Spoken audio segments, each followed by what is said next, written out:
अस्सलामुअलैकुम नाज़रीन। IMF के एग्ज़ेक्टिव बोर्ड का इजलास से कुछ अहम खबरें आई हैं, जिसमें ये कहा जा रहा है कि पाकिस्तान के लिए $7 अरब के कर्ज़ प्रोग्राम पर गौर किया जा रहा है, जो कि कर्ज़ का प्रोग्राम आइंदा 37 माह के लिए मंजूर रहेगा।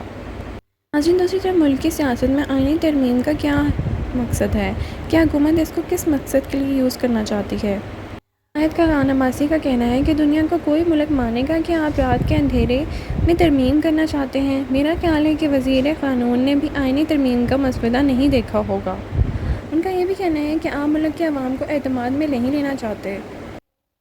नाज़रीन, शाहिद का खान अब्बासी का ये भी कहना था कि आप समझते हैं कि मुल्क के लोग बेवकूफ़ हैं, ये तबाही की सोच है। उनका कहना है कि आईनी तरमीम पर सबसे हाथ खड़े कर दिए हैं। उनका कहना था कि जमहूरियत के चैम्पियन भी रात के अंधेरे में तरमीम करने पर आमादा हो गए। आईनी तरमीम को आवाम के सामने रखना चाहिए था। 3-4 माह इस पर बहस होनी चाहिए थी। नाज़रीन, आइए सुनते हैं उनका मज़ीद क्या कहना था। तरमीम के नाम से पहले दिन से जो भी कुछ हो रहा है, क्या उसके बाद भी काजी फ़ाइज़ ईसा को फेडरल कोर्ट का जज बनना चाहिए या नहीं? आइए सुनते हैं खान अब्बासी ने इस पर क्या कहा। क्या आपको लगता है कि जो सारी अब कंट्रोवर्सी बन गई है, काजी फ़ाइज़ साहब को सीजे लगना चाहिए इसका कॉन्स्टिट्यूशनल कोर्ट का? तो मैं तो कहता हूँ काजी साहब के पास दो चॉइसेस हैं। मैंने बार बार ये कहा है, मैं उनको नहीं जानता, मेरी कोई ज़ाती उनसे ताल्लुक़ नहीं है। उन्होंने कुछ ऐसी बातें की थी, मैं उनके उस स्टांस का कायल था, आज नहीं हूँ बदकिस्मती से। उनके लिए दो रास्ते हैं, एक इज़्ज़त का रास्ता है, एक 2 या 3 साल या 3 या 5 साल की नौकरी है। इसका फैसला कर लो क्या चाहिए। ये फैसला भी आखिरकार लोगों ने खुद ही करना होता है।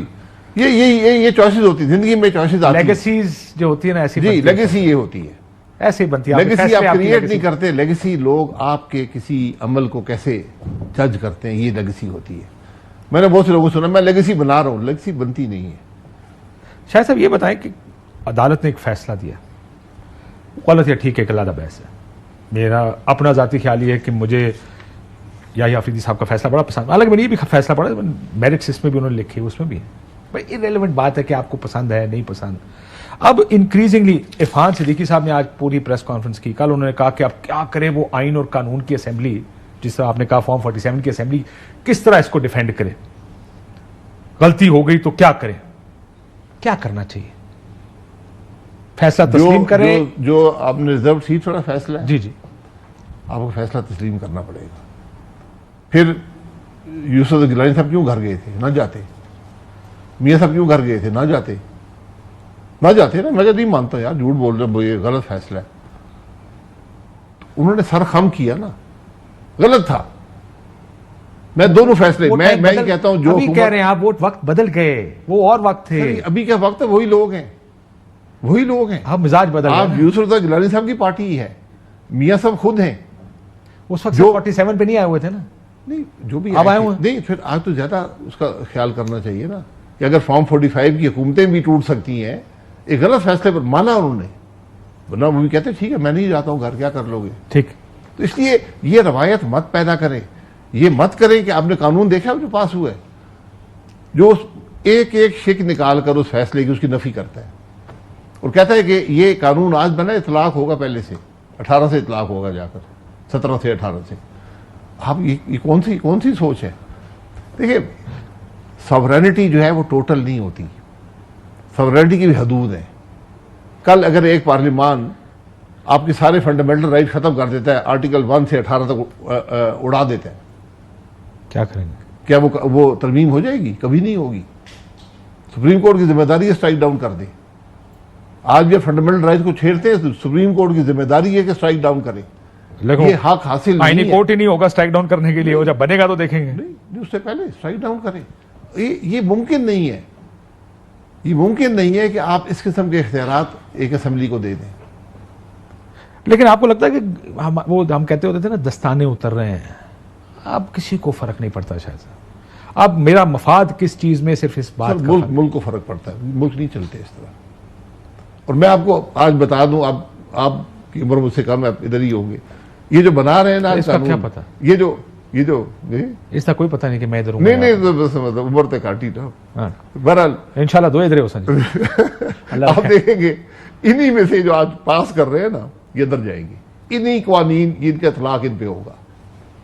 जो फंडामेंटल राइट छेड़ रहे हैं, रिट जुडिक्शन छेड़ रहे हैं, हर चीज दुनिया की छेड़, उल्टे सीधे कोर्ट्स बना रहे हैं। कॉन्स्टिट्यूशनल कोर्ट्स, मुझे बता दें किसने कब कहा है कॉन्स्टिट्यूशनल कोर्ट होना चाहिए? किसी अदालत ने कभी कहा है? सुप्रीम कोर्ट ने कभी कहा है कॉन्स्टिट्यूशनल कोर्ट होना चाहिए? आपने पिछले साल तो बेंच बनाया, पिछले साल इसी हुकूमत ने, इन्हीं लोगों ने लेजिस्लेट किया कि एक बेंच होना चाहिए। कमेटी, यू मीन कमेटी, तीन रुकनी कमेटी हो, जी, बेंच फैसले कमेटी। करे। सुप्रीम कोर्ट के अंदर एक कमेटी या बेंच हो जो कॉन्स्टिट्यूशनल इश्यूज को देखे। आज आप पूछ लें ना, सदर साहब पूछ सकते हैं जुडिशरी से कि भाई आप बताएं कॉन्स्टिट्यूशनल कोर्ट होना चाहिए नहीं होना चाहिए, Pros and है cons आपको, ये पूछ लें। लेकिन अब होगा ये कि आइन तरमीम हो जाएगी। अगर कोई प्रॉब्लम खड़ी होने वाली कोई बात करेगा अभी, वो कहेंगे सर कॉन्स्टिट्यूशनल कोर्ट बनानी है। अब ये मामला सिर्फ आईनी कोर्ट में जा सकते हैं। ये बताएं, इसमें ये भी है मिलिट्री ट्रायल्स, और आज भी मौलाना साहब कहते हैं कि सनसेट क्लॉज के साथ, और लगता है इमरान खान का, पीटीए का ख्याल है कि इमरान खान का होगा ट्रायल उस कोर्ट में, होना चाहिए। नहीं, मिलिट्री ट्रायल किस नाइन्थ सूरत में, किस सूरत में?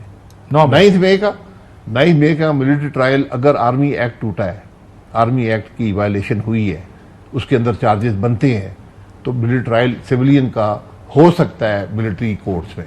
मिलिट्री कोर्ट्स कोई स्टैंडिंग कोर्ट्स नहीं है, मार्शल लॉ कोर्ट्स हैं, समरी ट्रायल प्रोसीडिंग्स हैं। वो आज मौजूद है, आज भी आर्मी एक्ट के अंदर मौजूद है। बड़ा क्लियर है कि किस तरह कोई सिविलियन भी ट्राई हो सकता है। ठीक है, और उसमें बड़ा क्लियर है कि अगर आर्मी के इंस्टॉलेशन पे हमला हुआ है तो उसमें अगर सिविलियन मुलव्वस है, उस कॉन्स्पिरेसी में उसका ट्रायल हो सकता कोई है। सियासी रिएक्शन तो नहीं इसका आएगा ना? नहीं, सियासी रिएक्शन तो बिल्कुल आएगा। आप देखिए, सियासतदानों के जमहूरी हुकूमतों में मिलिट्री ट्रायल आप नहीं कर सकते। ये रवायत दुरुस्त नहीं है। आपने उन्होंने कुछ किया, और खासतौर पर वज़ीर-ए-आज़म को आप अगर ट्रायल करना शुरू कर दें, आप कैसे जस्टिफाई करेंगे उसको?